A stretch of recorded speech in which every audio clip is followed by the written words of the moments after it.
জানি কে তারা রেলে চলে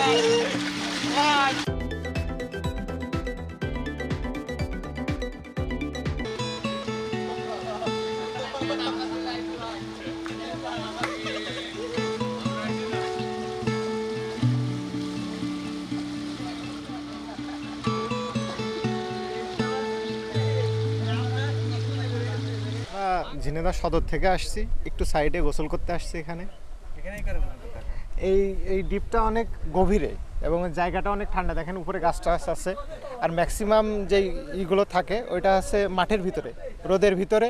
আবার গোসল করে মানে যে মজাটা পাওয়া যায় উল্টো আরও সাজা বেশি হয়ে যায়। এই জন্য হ্যাঁ, এখানে নিরিবিলি পরিবেশ, এই জন্য এখানে যে বড়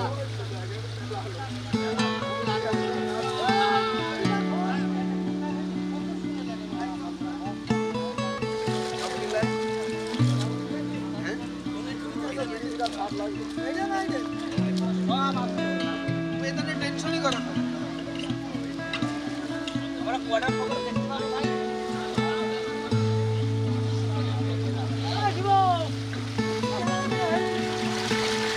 ভাই পকেট না জানি কে তারা রেলে চলে